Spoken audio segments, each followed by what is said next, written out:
Hey everyone, I'm Dr. Rueben with today's consult. Congratulations to Chelsea Ivanovich of Washington, PA. She won our first ever contest. Many people sent in questions and hers was chosen, and so I'm going to answer her question today. Chelsea's question was, how do you get out of the trap of the welfare system? Many of you might be saying, what is she even talking about? Okay, so I'll explain. The welfare system is designed to help people who are struggling financially. Your assistance is dependent upon your income. The less money you make, generally speaking, the more assistance you will get. That system creates a sort of a threshold where you can maximize the assistance that you get, but then once you go beyond that point, you actually get penalized for making more money. So in other words, let's say you have a job making $10 an hour. You have the maximum amount of food stamps and cash assistance and help with your bills and so on and so forth. Your boss offers you a job making $15 an hour, and that's great because you'll have a bigger paycheck, but you will go beyond the threshold of welfare and they'll reduce your assistance. What many people figure out is that at that higher paycheck, you actually get less in assistance and you have less money at the end of the month. You have less assistance. You have less food on the table. It creates this situation where many people have figured out, if I just hold off on that promotion, if I hold off on getting that better job, I will maximize my assistance.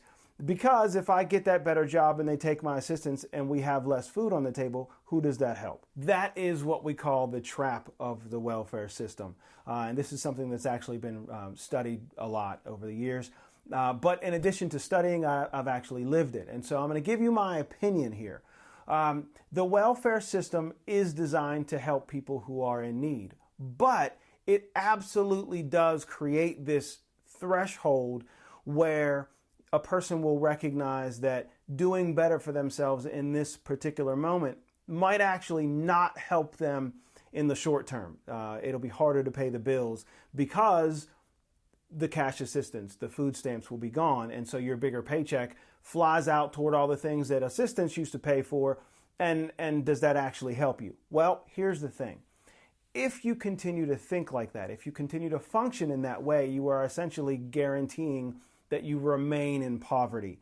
And there are many scholars who believe that the system is designed in that way to keep people in poverty by keeping them wanting to maximize their assistance. Now, I'm not going to get into whether or not I believe that to be true, but for all intents and purposes, the system does work that way. What I found for myself is that at some point I had to recognize that in order for me to truly better myself, in order for me to get beyond that poverty threshold, I was going to have to let go of the idea that assistance was always going to be there for me and then simply maximize my potential. And so does that mean for a short amount of time you have less? It absolutely does. Because as you increase your income, your assistance will decrease and there will be a period of time that is more difficult in your life. That is absolutely true. However, the flip side of that is you maximize your assistance potential and you're essentially limiting your own potential and you remain in that poverty threshold just so you can maximize your assistance. Not a great idea, and it will keep you stuck longer. So if you are willing to take a hit in the short term, it may pay dividends in the long term.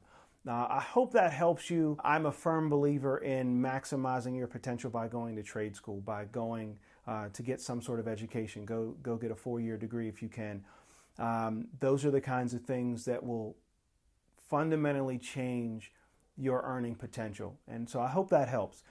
Do me a favor. Listen, if you have more questions, please send them to our Facebook page, Dr. Rueben Brock.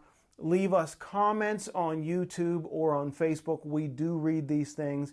And if you leave us a good question, you will find an answer coming on the air at some point. And so thank you to Chelsea Ivanovich for your question. Hey, don't forget to like and subscribe and ring the bell for notifications.